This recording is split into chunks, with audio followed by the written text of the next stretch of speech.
Ipinagkaloob nila ang kanilang katapatan sa akin matapos kong makamit ang kalayaan sa pananalapi. Nagpulang si Tagapayo Lixiao habang sinasabi, Shen Yuan, ano nang sinabi mo lang ngayon? Sumagot si Shen Yuan ng kaswal, wala yon, biro lang. Bakit ka naman kinakabahan? Tumingin sa malayo si Tagapayo Lixiao, pabulong sa sarili, biro lang pala. Kung totoo yon si Shen Yuan, hindi ko alam kung anong gagawin ko. Ilang sandali ang lumipas, sa bagong apartment ni Lixiao, inabot ni Tagapayo Lixiao ang isang bote ng tubig kay Shen Yuan at sinabi, tapos na rin sa wakas ang paglipat. Salamat talaga ngayong araw. Gusto mo bang ilibre kita ng hapunan? Sumagot si Shen Yuan, hindi mo naman kailangang ilibre ako para lang magpasalamat.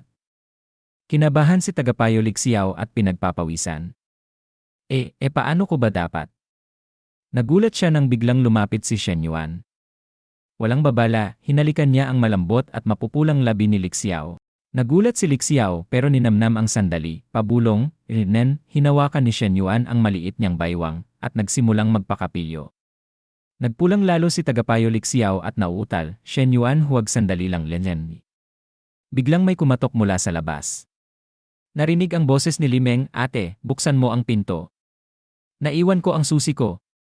Nagulantang si Tagapayo Lixiao at tumingin sa pinto. Hintay lang papunta na ako Bahagyang itinulak niya si Shen Yuan palayo, pabulong, Shen Yuan, ayos lang ba ako? Hindi ko na kaya gumalaw. Tumugon si Shen Yuan ng may kumpiyansa, ayos lang, tutulungan kita. Binuksan niya ang pinto. Pumasok si Limeng at tiningnan siya. Ate, bakit pula ang mukha mo? Inatake ka ba ng init o ano? Sumagot si Tagapayo Lixiao, habang namumula pa rin, ayos lang ako. Kailangan ko lang siguro ng pahinga. Sa isip niya, grabe si Shen Yuan, ang tapang. Buti na lang at hindi nagduda si Limeng, hindi ko talaga maipapaliwanag yon. Pagharap kay Limeng, sinabi niya, Shen Yuan, tungkol doon. Inatasan ng Student Union si Fu Yingzi para tulungan ka sa business investment projects mo. May inilaang opisina rin ang paaralan para sa'yo.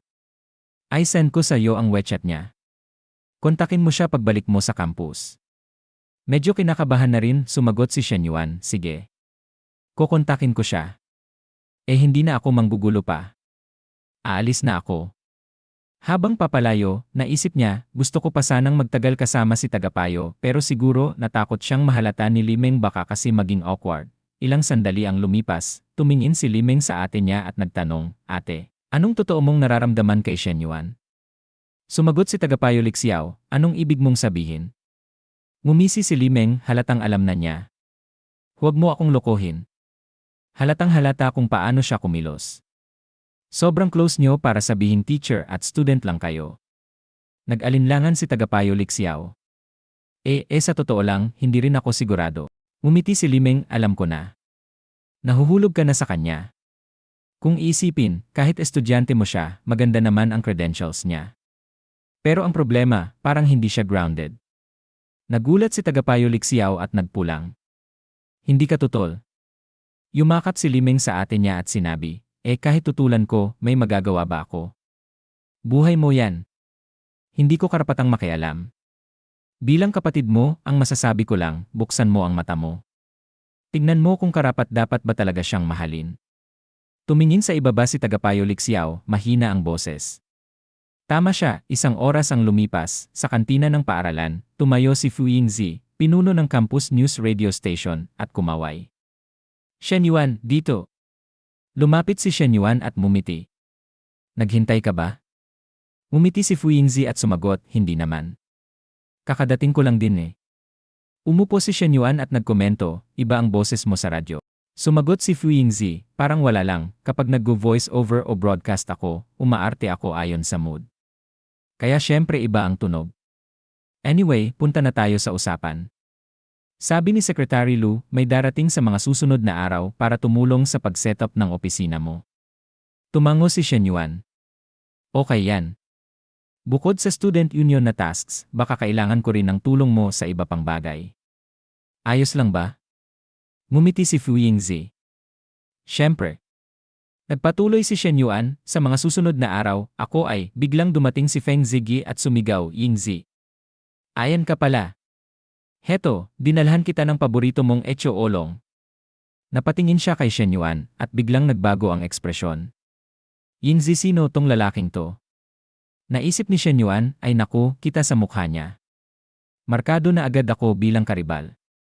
Kiri-geri. Sumagot si Fu Yingzi ng diretsyo, nagbabawas ako ng asukal mayon. Hindi ako inom ng milk tea, salamat. Nasaktan ang mukha ni Feng Ziggy.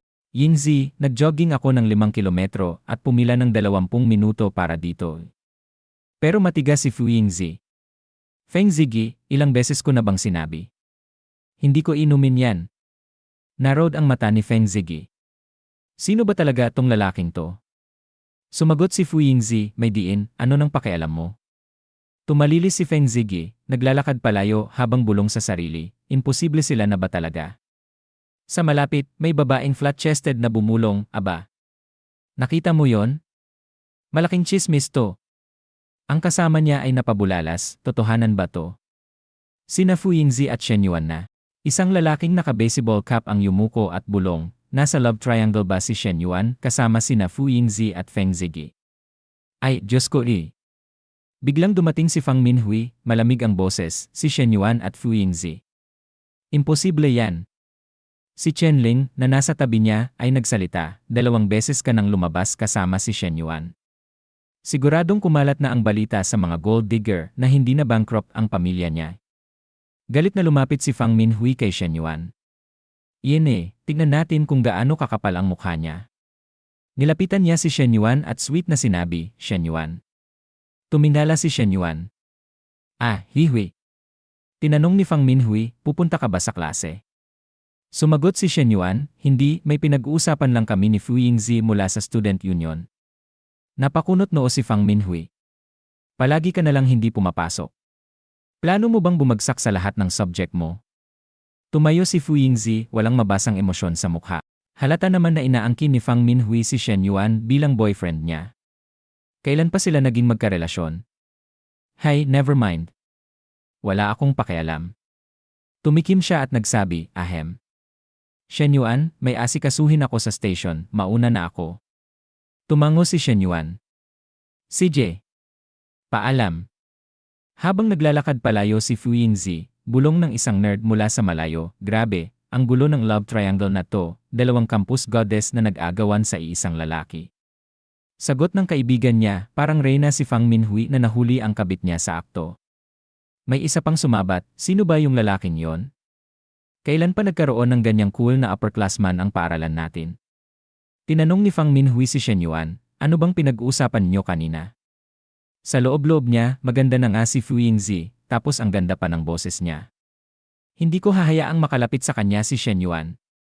Kalmado ang sagot ni Shen Yuan, kasama siya sa entrepreneurship program. Pinakiusapan siya ng student union na tumulong sa coordination. Naisip niya, sobrang possessive ni Minhui. Kung ganito siya palagi, paano siya magtatagumpay sa international relations? Napabuntong hininga si Fang Minhui. Ah, ganun ba? Gusto ko sanang makasama ka pa. 2 araw na tayong hindi nagkikita. Pero may klase ako ngayon. Lumapit siya sa tenga ni Shen Yuan at pabulong na mapang-akit na sinabi, ay nga pala. Gusto ko ng malamig na inumin mamayang gabi. Malaki ha. Tumawa siya habang papalayo, hehe, alis na ako. Paalam. Tumango si Shen Yuan. CJ. Sa isip niya, talagang walang kabusugan si Minhui, pero ang cute niya talaga. Biglang tumulog ang cellphone niya. Sinagot ito ni Shen Yuan at sinabi, hello. Coach Liu. Anong meron? Malambing ang boses ni Liu Menglu sa kabilang linya, love, nakita ko na yung kotse na gusto ko. Available siya ngayon, at ang final price pagkatapos ng discount ay 2,052,000. Hindi nag-alinlangan si Shen Yuan, isend mo lang sa akin ang account ng tindahan. Ay te-transfer ko agad ang bayad. Napangiti si Liu Menglu, tuwang-tuwa sa pagiging galante ni Shen Yuan. Okay, love. Love you, Chop, idinagdag pa niya, Yila the way, tutuloy ba tayo sa Junyo mamaya? May dala akong 2 outfit, yung mga gusto mo. Gusto kong isuot yon para sa'yo. Nagtaka si Shen Yuan, alin doon? Hindi ko na maalala. Tumawa si Liu Menglu, malalaman mo mamaya. Napaisip ng malalim si Shen Yuan, ini-imagine sina Chen Na, Fang Minhui, at Liu Menglu. Pero nangako ako kay Nana na sasamahan ko siya ngayong araw, tapos gusto ni Minhui ng malamig na inumin ngayong gabi. At si Coach Liu naman may special na plano pa. Kanino ako sasama? Kay Nana, kay Minhui, o kay Coach Liu? Tatlong babae sobrang hirap pumili. Tulungan niyo ako. Kailangan ko ng advice agad.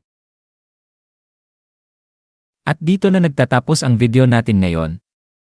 Maraming salamat sa panonood, sobrang na-appreciate ko kayo lahat. Kung nagustuhan nyo ang content, huwag kalimutang i-like at mag-subscribe para hindi nyo ma-miss ang susunod na mga videos. May gusto kayong sabihin o may tanong? Mag-comment lang sa baba, gusto kong marinig ang opinyon nyo. Hanggang sa susunod mga kagoto. Stay awesome, stay curious, at kita-kits sa next video.